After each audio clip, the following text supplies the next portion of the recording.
Internautes, chers téléspectateurs, je suis encore ravie de vous retrouver pour ce nouveau numéro de votre émission littéraire Préface. La littérature est une fenêtre ouverte sur le monde, sur tous les mondes. En effet, elle est le témoin d'une époque sociale et d'une hiérarchie typique de son époque. Elle sert de moyen de transmission de la culture passée ou présente. L'invitée d'aujourd'hui est une femme au parcours riche qui montre que peu importe les circonstances de départ, travailler à ses rêves permet de les atteindre, ou du moins de s'en approcher. Femme, épouse, mère, professeure et docteur titulaire d'un doctorat en études françaises, elle enseigne le français langue étrangère et la littérature caribéenne à UCF, University of Central Florida, à Orlando. Autrice de 2 romans, Moon Lakou, paru aux éditions Ibis Rouge en 2016, et Du haut de l'autre bord, paru en 2020, toujours aux mêmes éditions. Elle est aussi l'auteure d'un ouvrage critique, Education, Assimilation and Caribbean Identity, The Literary Journey of French Caribbean, paru dans Caribbean Studies Press en 2009. Elle écrit pour rendre hommage à ceux qui ne peuvent pas écrire, mais aussi à ceux qui ne peuvent pas raconter. Elle affirme une identité propre qui cherche à s'éloigner d'une vision eurocentrée. Immigrée aux États-Unis depuis près d'une trentaine d'années, elle cultive des liens forts avec sa terre natale de Guadeloupe, qui est un ancrage dans ses romans. De même, elle s'intéresse à l'histoire de son pays et cela la conduira à s'appeler différemment. J'ai le plaisir de recevoir Marie-Laetitia Camboulin, qui se fait désormais appeler Akosua Fadili Africa, et elle vous dira ce que ce nom signifie pour elle. Bonsoir, alors qu'est-ce que je dois dire? Bonsoir Marie ou bonsoir Akosua. Akosua. Alors, est-ce que tu pourrais te présenter en quelques mots pour nos téléspectateurs et internautes? D'où viens-tu et pourquoi ce changement de nom? Alors déjà, merci de m'avoir reçu. Merci de m'avoir invité. Et je voudrais dire bonjour à tous les téléspectateurs qui sont là, qui nous écoutent, qui nous regardent. Alors oui, je m'appelle Akosua. C'est une nouvelle naissance pour moi en fait. Au mois de janvier dernier, j'ai enfin pu avoir une réponse à ce malaise que j'avais depuis pas mal de temps. Avec mon nom Marie, j'avais toujours du mal à l'écrire. Je ne savais pas pourquoi, mais en écrivant Marie, Laetitia, j'avais toujours une sorte de... J'étais gauche, j'étais pas à l'aise, je n'aimais pas la forme des lettres, je me disais. Il n'y avait pas de résonance avec moi, en fait. Et donc, le nom, ça me touchait quelque part. Et ça me disait quelque chose. Et d'ailleurs, je me rappelle, quand j'étais toute jeune, quand j'étais petite, et ma mère était encore catholique, hein, elle avait rencontré quelqu'un qui m'avait regardée, qui disait « Ah, Timoula Sanisier à la Vierge ». Et cette phrase était restée avec moi. Je dis « Mais qu'est-ce que c'est que ce truc ?» Voilà. Et puis donc, comme on dit en anglais, fast forward jusqu'au mois de janvier dernier, j'étais à la Guadeloupe, je suis encore à la Guadeloupe, et donc j'ai rencontré une autrice chercheuse que j'aime beaucoup, et je ne savais même pas qu'elle était de la Guadeloupe. Elle s'appelle Ama Mazama, et je ne me rappelle plus de son nom de naissance, mais elle aussi, elle avait fait ce parcours de changement de nom. Et donc, elle proposait aux gens que s'ils voulaient changer de nom, pour trouver un nom qui résonne avec leur culture et leur histoire. Et ça m'a parlé tout de suite. Et donc, j'ai fait une petite cérémonie avec elle. Où, tu sais, on peut se dire tu. Ah oui, hein, justement, c'est le principe. C'est une conversation, donc il n'y a aucun problème. Voilà. Ça fait moi changer l'anté évangélique. En fait, nous étions en moment de baptême. Et on va dire, toute chose est devenue nouvelle. Vous êtes une nouvelle créature. Et je me suis sentie une nouvelle créature. En fait, c'est moi qui ai choisi mon nom. Je lui ai demandé de me guider, je lui ai dit ce que je voulais être, qui je voulais être, et elle nous a fait comprendre qu'en fait, un nom dans les cultures africaines de l'Ouest, c'est une carte d'identité en fait. Ton nom dit exactement qui tu es. Et ton nom, tu peux quand l'enfant est petit, bon, on lui donne un nom, mais plusieurs personnes, membres de la famille, voisins, etc., peuvent donner un nom à cet enfant. Et en général, on donne à l'enfant le nom du jour où l'enfant est né. D'accord. C'est déjà pour commencer. Donc en fait, Akosua voudrait dire... L'être qui est arrivé un dimanche. D'accord. Et ne voilà-t-il pas, je suis née un dimanche. Donc je m'appelle Akosua. Donc en me rencontrant, quand je dis je m'appelle Akosua, les gens savent déjà que je suis née un dimanche. Et je voulais aussi continuer et dire qui j'étais. Alors je suis dans un parcours où je veux pratiquer l'amour de mes prochains, être bien avec tout le monde, comprendre les gens et les accepter comme ils sont. Donc c'est un parcours de compassion. Et le mot Fadili, ça veut dire compassion. Très bien. Alors, je suis celle qui est arrivée, ou l'être qui est arrivé un dimanche, avec de la compassion. Et le nom Africa, je l'écris avec un K. Africa, déjà, ça vous donne une idée de mon ancrage. Hein. Je sais que je viens de là. Hein. L'Afrique est dans mon imaginaire. L'Afrique est en moi quelque part. Et je l'ai écrit avec un K majuscule pour plusieurs raisons. Alors, bien sûr, la raison qu'on voit tout de suite, c'est le K. Le K guadeloupéen, en fait. Le K guadeloupéen, la musique, etc., que j'adore. C'est la seule musique qui me fait vraiment vibrer. Mais aussi, dans les cultures égyptiennes, le mot K, ça veut dire énergie. Et donc, en mettant le mot, la lettre majuscule dans le mot K, ça me rappelle cette énergie qui nous anime. D'accord. Voilà, et que nous devons cultiver hein, pour pouvoir toujours être dans la joie. Et aussi, un troisième volet, c'est dans notre langue créole, quand je dis en cas palais, en cas manger, en cas fait ça, c'est une marque du présent. Tout à fait. Donc en fait, tu ne te situes pas dans un ancrage passé. Pas du tout. Tu es ici et maintenant. En fait. Je suis ici et maintenant. Et si tu te rappelles très bien, quand on te demande comment ça va, quand on fait en là. Oui, c'est vrai. Ça, c'est très profond, ça. Je dis ça, j'ai un peu la chair de poule, parce que quand nous disons que nous sommes là, ça veut dire que nous existons dans ce moment même. Et vivre dans le présent, c'est ce auquel nous devons tous aspirer. Mais c'est très intéressant, mais comment c'est perçu ça, ton changement de nom? Parce que quand même, tu es né avec une identité, les gens t'ont connu avec un prénom. Comment les gens ont perçu cette volonté ou ce changement carrément que tu as fait, ne serait-ce que dans ta famille? Parce que je crois que tu es mariée, mère de 2 enfants, comme je l'ai dit tout à l'heure.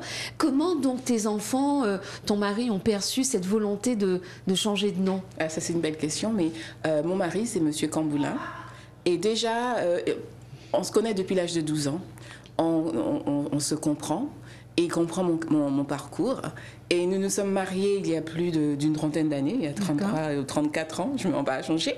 Et pendant des années, je suis restée quand même Marie Laetissé, parce que j'étais la femme qui voulait garder mon nom. J'ai dit, mais pourquoi est-ce qu'il faut que je prenne le nom Camboulin? Je n'ai pas changé, je suis toujours Marie Laetissé. Féministe peut-être? Même pas, je ne sais pas, mais je tenais au nom Laetissé, parce que dans ma famille déjà, on a eu pas mal de difficultés. Et nous n'avons pas eu cette occasion de déposer notre nom, de nous déposer dans la vie. Il y a beaucoup de problèmes qui se sont passés dans le reste de ma famille. Donc je voulais que le nom Laetissé survive avec moi et ait cette expérience de l'Amérique, cette expérience de l'écriture, pour que le nom perdure en fait, pour faire briller ce nom. Et les Camboulins, ils peuvent le faire. Bien sûr. et d'ailleurs, mon mari, il a son show à la télévision, il s'appelle Master Max Camboulin. Oui, exact. Voilà. Et Nagui Yaya, il est là, il a son nom. Et il n'a jamais dit non. Voilà, il m'a accompagnée dans ce parcours, il a compris ce que je voulais dire. Et donc, mes enfants, pour eux, c'est pas un problème. Maman a dit que c'est que ça, et puis voilà. De toute façon, ils m'ont jamais appelée Marie Laetissé. Hein. Bien sûr, en effet. En effet. Voilà. Et donc, mes amis... Ils ne le savaient pas vraiment, les gens qui me connaissent depuis des années ne le savaient pas vraiment, mais au boulot, à l'université, ils ont accepté. En tout cas, ils avaient intérêt, parce que je suis une minorité dans le système américain à Orlando, là où je suis. Dans notre département, je suis la seule noire titulaire d'un poste. D'accord. Et donc, dans un climat de George Floyd, je viens et je vous dis qu'aujourd'hui, j'ai changé mon nom. Je m'appelle Akosua Fadili Africa. Ah oui, Akosua, bonjour Akosua, ça va bien Akosua? D'accord. Sans problème, voilà. Alors justement, encore une autre question. Comment, guadeloupéenne, tu arrives donc aux États-Unis? Tu commences à écrire, tu as un doctorat. Comment tu es acceptée là-bas? Comment, par exemple, Assimilation, enfin cette étude que tu as faite, comment est-ce qu'elle a été perçue là-bas? Bon, alors déjà c'est dans le domaine de la recherche. Donc j'ai écrit cet ouvrage pour le boulot, parce que je suis quand même chercheuse. Et dans mon département, c'est un département de langues étrangères, donc on écrit dans plusieurs langues, etc., etc. Donc c'était juste un ouvrage pour eux. Je pense que très peu dans mon département ont vraiment compris la signification de mon œuvre. Est-ce que justement tu pourrais nous en parler, parce que le titre, je l'ai trouvé très parlant. Alors en fait... Education, Assimilation and Caribbean Identity. Voilà. Et donc... quand j'ai fait mon doctorat, j'ai voulu faire quelque chose qui allait me parler, quelque chose qui signifiait quelque chose pour moi.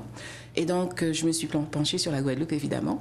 Et mon doctorat est dans les études multiculturelles. Et je me suis dit, il faut que je fasse la liaison avec la Guadeloupe. Et donc, j'ai décidé de rechercher comment un être acquiert son identité. Et je me disais, bon, il y a ce malaise chez nous, Guadeloupéens, Martiniquais, nous quand nous Guadeloupéens, Martiniquais, mais pas né en pays, non, c'est la Guadeloupe, nous Français, comment? Donc, comment est-ce qu'on est Guadeloupéens, Antillais, Français? Qui sommes-nous et comment est-ce qu'on acquiert cette identité? Et donc, ça m'a fait chercher dans les médias, dans les documents scolaires, les livres scolaires. Je me suis arrêtée aux livres de lecture qui étaient utilisés il y a plus de 15-20 ans de cela dans le système guadeloupéen. Et en fait, c'était les mêmes que dans lesquels j'avais étudié, Odile et Tony, etc., etc. Et j'ai regardé ces livres, page à page, couverture à couverture. J'ai analysé les images, j'ai analysé la faune et la flore qui étaient présentées aux enfants dans ces ouvrages. Et donc, tu as constaté que la Guadeloupe n'est pas présente. La Guadeloupe était là, sauf banane et ananas. De plus, une chose qui m'avait vraiment choquée, c'est que dans l'une des activités dans ce livre de lecture, on montrait aux enfants 2 poupées. Et on leur demandait laquelle de ces 2 poupées vous ressemble le plus. Ces deux popotes-là, ils ont été brunes et l'autre là, t'es blonde. Alors tu te mets à la place du petit Guadeloupéen, de la petite Guadeloupéenne qui se regarde, et là maintenant tu comprends pourquoi nous avons ce problème avec nos cheveux. Pourquoi je suis moins grainée si en supposé sans mon brunette ou en blonde. Voilà. En effet. Donc c'est comme ça que je suis arrivée à ce point et me rendre compte que c'est notre éducation qui fait de nous les assimilés que nous sommes. Excusez-moi, été bien trop fort. Non, pas du tout. C'est ton point de vue. Et c'est vrai que quand on regarde bien, même s'il y a des efforts qui sont faits aujourd'hui, il y a de plus en plus, on pense d'abord... Enfin, peut-être pas d'abord, mais à adapter les programmes. Je sais qu'il y a une volonté de la part de beaucoup d'enseignants de contextualiser donc, les savoirs et savoir-faire. Donc, les choses sont en train de changer.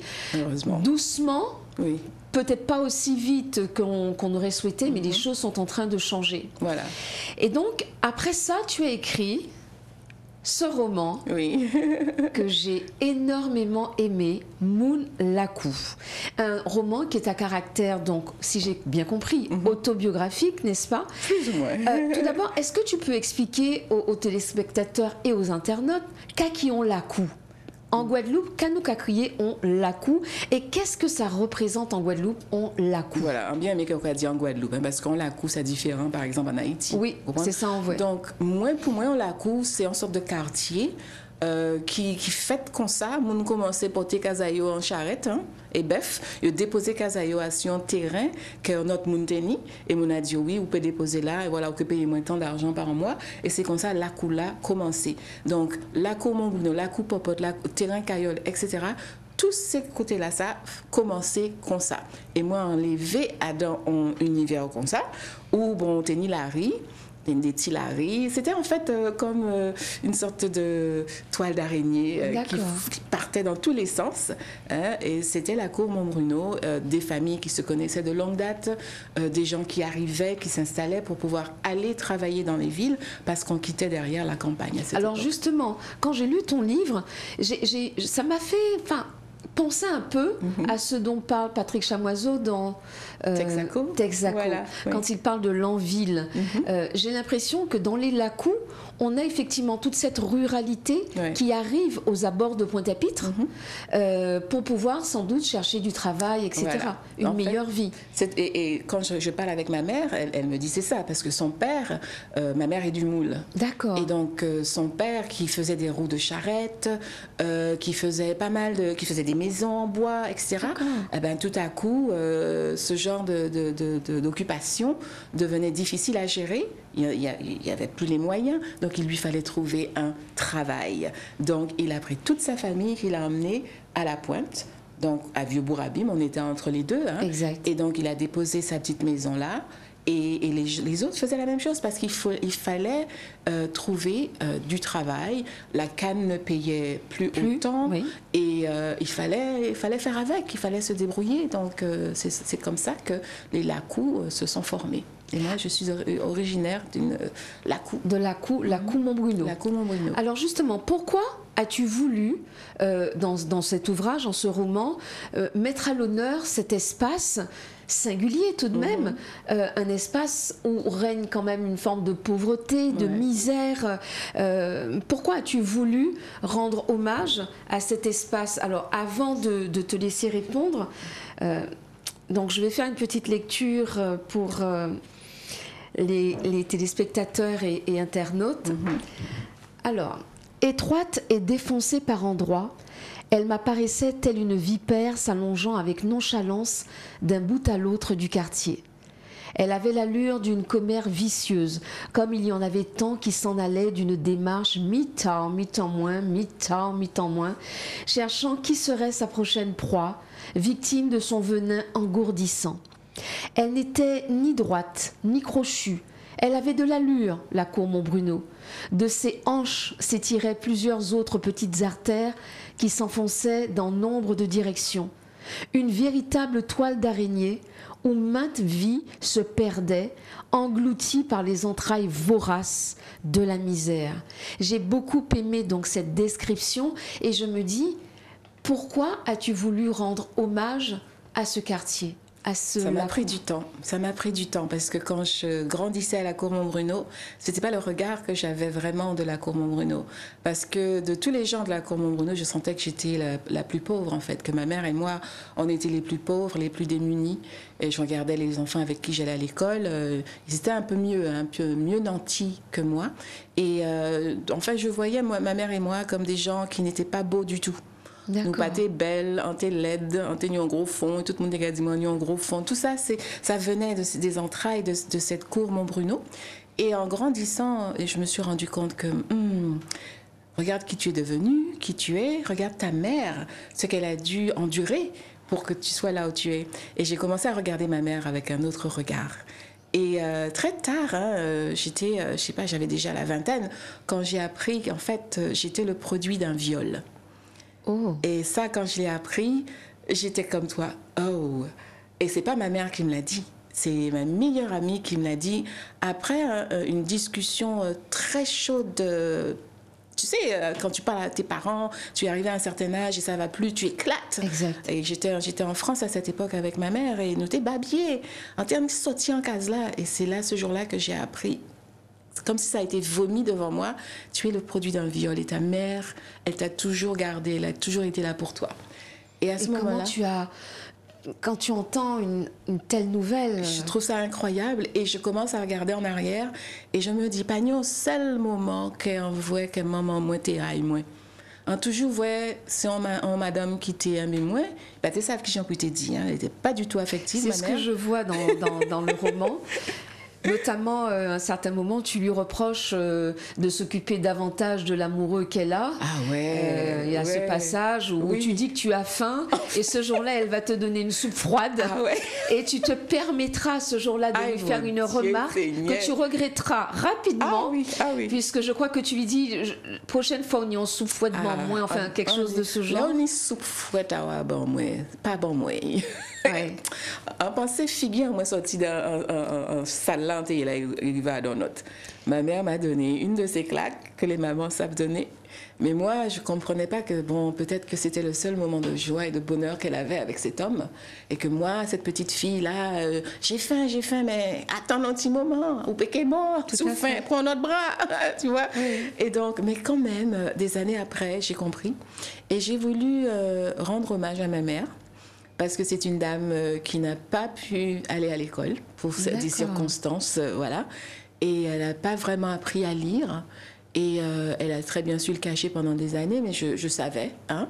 Et je voyais qu'elle faisait tout pour m'aider à réussir. En fait, si linge en moyen des linges, qu'il y a coup de dibouin travers. Comme la grand-mère de Joseph Zobel dans La rue Cazenègre. Mais cette histoire, c'est la mienne aussi, tu vois. Donc, et j'ai voulu lui rendre hommage. Et des fois, je l'entendais dire, si on t'a écrit, on l'hôpital dit où? Et donc, je me suis assise un jour et j'ai commencé à écrire l'histoire de ma mère que je voulais écrire, en fait. D'accord. Mais ça m'a pris du temps parce que je n'avais plus 20 ans quand j'ai commencé à écrire. Mais je l'ai quand même écrite en hommage pour Madame Métissé et pour la cour Montbruno qui m'a vu naître et qui m'a donné tout ce regard sur le reste du monde et sur la Guadeloupe et sur la vie en général. Alors je vois qu'effectivement dans ton œuvre et déjà dans ta manière de t'exprimer, tu ne fais pas il n'y a pas de limite entre le créole et le français et l'anglais. Voilà. Alors j'ai remarqué que dans le roman, tu utilises des mots créoles, tu utilises des mots anglais, mais tu n'as pas fait de traduction. Dans la plupart des romans, il y a en bas de page une traduction pour aider le lecteur qui ne serait pas créolophone à comprendre. Et toi, j'ai vu qu'il n'y en a pas. Est-ce que c'est volontaire ? Je crois que quelque part, oui, c'est volontaire, parce que créole là, c'est une langue. Hein. Ou besoin de savoir ce que ça veut dire, ou quoi y chercher, ou quoi y apprendre. Moi, apprendre anglais, on apprendre français, il y a un cours, moi, t'es pas apprendre français. Donc, on va estimer qu'à présent, si on a besoin de savoir quand on a dit, c'est important quand on a dit, parce que son parole, quand on a exprimé, eh bien, à chercher ce que ça veut dire. Qui ou blanc, qui ou anglais, qui ou n'importe quelle langue. À chercher. Tu sais, ce qui est intéressant, il y a un ami de la Martinique qui m'avait invité en visio à parler à ses étudiants. Oui, j'ai vu ça, oui. Et voilà, et des années après, il y a une jeune fille allemande, en fait, il y avait une jeune fille allemande dans ce cours à la Martinique qui étudiait la littérature. Elle m'écrit de l'Allemagne, elle me dit, voilà, j'ai écrit ma thèse sur Mounlakou. Oh, et oui, j'ai lu cette thèse. Enfin, j'ai lu quelques extraits. Et cette jeune femme, elle a analysé ma façon d'utiliser le créole, de mettre le créole à l'avant par rapport à Maryse Condé, comment elle l'utilisait. Exact. Elle dit, wow, papa, ou pas savoir encore quoi faire. Tout à fait, voilà, exactement. Donc, le créole est important. Et maintenant, là, même, bon... Il y a un nouveau mouvement qui est en train de s'effectuer, disant que nous ne devrions pas utiliser le mot créole. C'est ce que j'ai lu, oui, de plus en plus. Et au début, ça m'a fait... Oh, qu'est-ce qu'il raconte? Mais de plus en plus, on a réfléchi, on a dit, bon, c'est vrai, effectivement, hein, c'est peut-être mieux de dire que je parle guadeloupéen. Comme a dit mon avant-dernier invité, Jean Camartel, qui lui dit, qui parle du caruquérin. J'ai bien aimé ça, moi, parce que je suis une caruquéraine. Tout à fait, exactement. J'ai beaucoup aimé et je pense que c'est ce qu'on devrait probablement adopter. Et quand je parle à mes étudiants, j'en ai beaucoup qui sont haïtiens là-bas et je leur dis, vous ne parlez pas créole haïtien, vous parlez haïtien. Exact. Le français parle français, l'italien parle l'italien, hein, l'allemand parle allemand. Alors, vous êtes haïtien, vous parlez haïtien. Bon, c'est sûr que nous sommes encore sous la tutelle et sous l'égide et le contrôle de la France, mais il faut qu'on se nomme nous-mêmes. Il faut qu'on se nomme nous-mêmes. Alors qu'on passe entre caruquérin ou guadeloupéen, bon, hein, moi, on est bien d'accord avec caruquérin là, parce que le mot caruquéraine, ça me va très bien. Très bien, donc nous continuons notre entretien. J'ai vu que tes personnages, les personnages donc, de ce roman Mounlakou, par exemple, je pense à Evelyne, je pense à Charlie. Est-ce que ce sont des stéréotypes? Est-ce que ce sont des clichés de nos sociétés caribéennes? Parce que je vois qu'il y a cette femme, Evelyne, qui tombe enceinte et qui est abandonnée donc, par ce Charlie, cet homme séducteur à qui toutes les femmes, enfin, que toutes les femmes souhaiteraient avoir. Il fuit ses responsabilités. Il y a donc la monoparentalité, puisqu'elle se retrouve seule, Evelyne, à élever ses parents. Est-ce que ce sont des thématiques qui sont typiques du Lakou, de la Guadeloupe ou est-ce que ce sont quelque part des clichés? Ça, c'est une question intéressante à laquelle je pense maintenant que tu m'en parles. Je ne suis pas partie en écrivant ce roman pour faire des clichés, non. Mais il est sûr que dans mon imaginaire et dans mon subconscient, il y a certaines choses comme ça qui sont vraies. Je suis issue d'un couple, enfin, c'était pas un couple, hein. Mon père ne m'a pas élevée du tout. Tout Hein. à fait. Voilà. Et j'en ai vu beaucoup comme ça autour de moi, à la cour Montbruno, mais aussi des gens mariés. Et je savais que le mariage, c'était quelque chose d'important. Dans le cas d'Evelyne et de Charlie, je sais pas, c'est arrivé comme ça. Tu vois, l'histoire d'Evelyne, elle s'est déroulée au bout de mes doigts comme ça et je n'avais aucun contrôle là-dessus, en fait. D'accord. J'ai pas décidé, bon, je vais faire d'Evelyne une petite malpropre qui rencontre un homme et qui a son... Non, en fait, pour moi, son histoire avec Charlie, c'est une histoire d'amour. C'est une histoire d'amour où l'instinct naturel est arrivé après ce moment où ils se sont rencontrés et ce qui devait arriver arriva. Je pense que nous devons arrêter de rendre tabou notre sexualité, surtout du côté des femmes. Alors justement, je te propose d'en parler tout à l'heure, après donc notre coupure pub. On va se retrouver donc avec Akosua pour la suite de notre entretien autour de Moon Lakou.